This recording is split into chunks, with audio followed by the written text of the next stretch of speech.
So I wanted to quickly talk about a few things that have been on my mind. This is my quick opinion segment wherein I delve into the shallow end on analyzing movies and TV shows. I'm going to look at two TV shows, Family Guy and Superstore, both on Netflix, both heavily watched. Then I want to take a few minutes to talk about Unhinged because I just watched it and it was one of the most frustrating movies I've seen in a while. I have a lot to say about Family Guy, so it'll be tough to keep this short, but I'm going to try. I've been watching Family Guy since day one. I was in high school when the first episode kicked off after the Super Bowl, and my laughter at that first episode was mixed only with joy. It felt like finally a TV show with my sense of humor was on TV. I actually ended up writing a spec script for Family Guy a few years later, and that got me my first signing with an agency and actually kicked off my TV writing career. Somewhere through Family Guy just became frustrating, though. It abandoned storylines for quick gags. Now, I'm not referring to what South Park pointed out like a decade ago. You know, that Family Guy is just a series of nonsensical cutaways. We all know that. I'm talking about their new style of picking one theme, and I use that word loosely, and just building an entire episode around that. A good example of this is when Peter gets a mustache. All of his scenes are the exact same with him saying, well, now that I'm a mustache guy, I blah, blah, blah. There's literally no storyline here. It's like the writers just sit around and say, okay, what if today Peter wore a tie? And then the entire episode is exaggerated stereotypes of what guys in ties do. It may work as a one off, but it's frustrating as an entire episode. In these instances, the B storyline actually moves the episode along with the A story, just being these quick vignettes. What used to be a story driven show filled with cutaways and vignettes and has become a cutaway driven show with the story kind of shoehorned in there. I'd like to say it's time for Family Guy to go off the air, but the truth is, I still love sitting down and watching a new episode. I think, though, Seth MacFarlane does it best with American Dad. That's where he still experiments with clever themes, writing, and structure. Please keep New American Dads coming. And if you haven't seen it, watch it. Now on to Superstore. I surprised myself when I decided to even try this show. I saw it on Netflix and it looked like another Big Bang Theory, laugh track, appeal to the masses kind of show, but I ended up really enjoying it. It was a welcome escape, a new in the background when needed kind of The Office feeling. This show, by all rights, should be terrible. But it's not. That is until the latest season. It didn't fall apart because America Ferrera quit or because the characters started taking on new roles. It fell apart because it decided to be part of the national conversation. I don't know about you, but I cringe when I see masks on TV now, or when my favorite characters start taking political stances, or when a show starts letting me know that they have a stance on some issue of the day. This seemed to be highlighted with Superstore because up until the latest season, it could have existed in any time over the past decade. It was my escape from a world obsessed with political and social opinions, and it just wanted to be clever. It focused on the mundane, everyday things that we relate to more. I'll even admit that about halfway through the series, I found myself thinking that it would be kind of fun to work at a Walmart.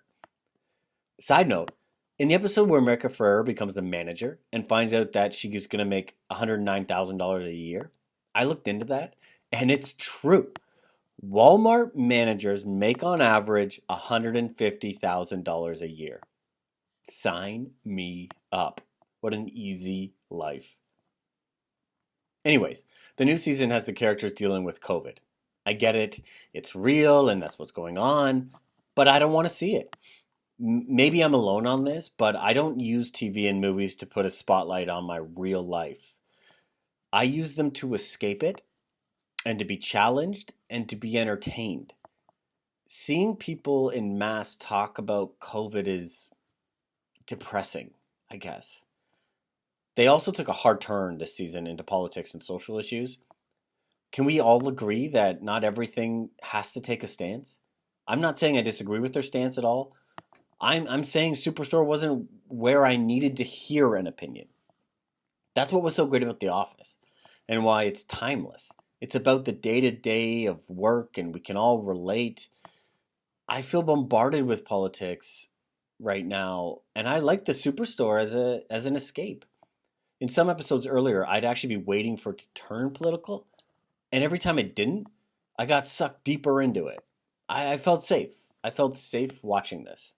Now, like everything else, it seemed to succumb to the normative expectations of pick a side.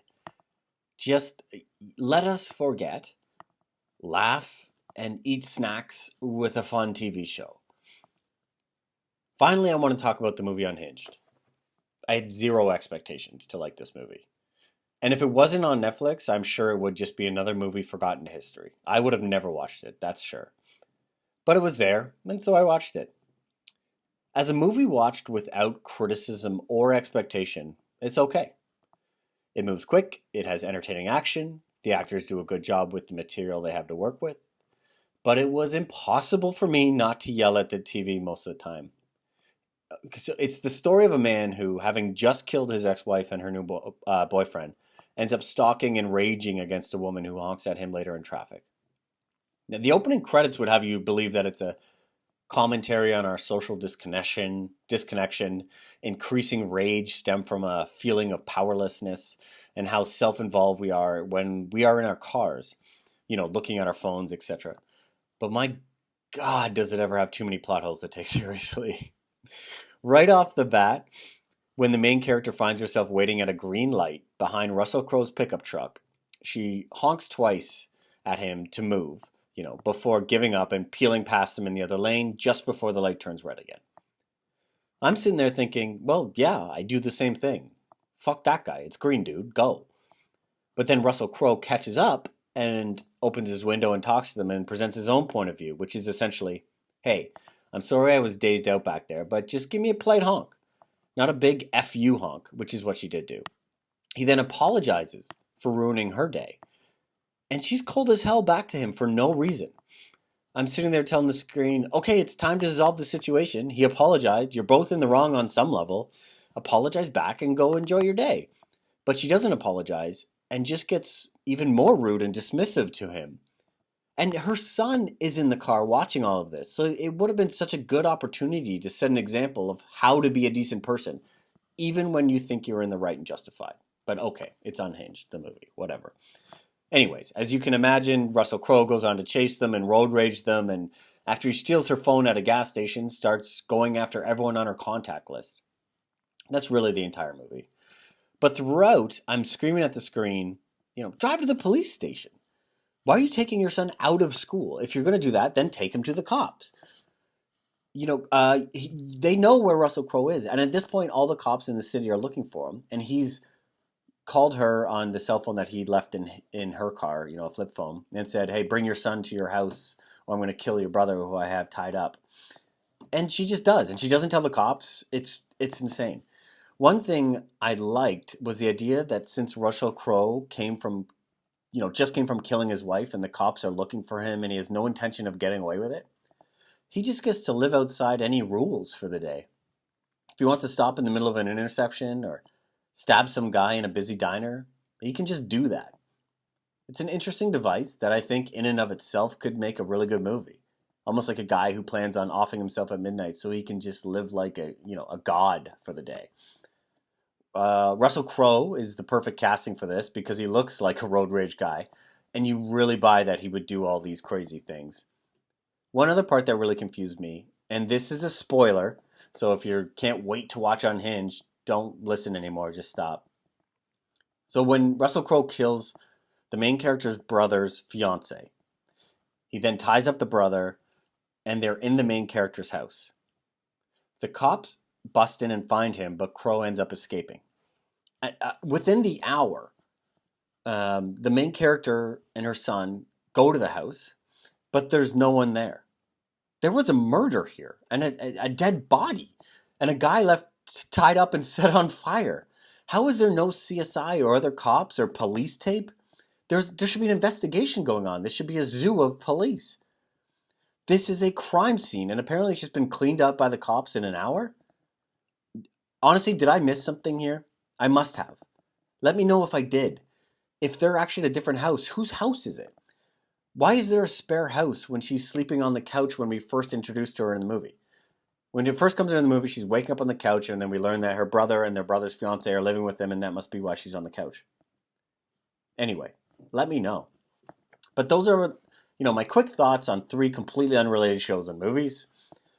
What's your analysis of my analysis? Am I way off on all of this? Normally I am, so happy to hear it. That's it.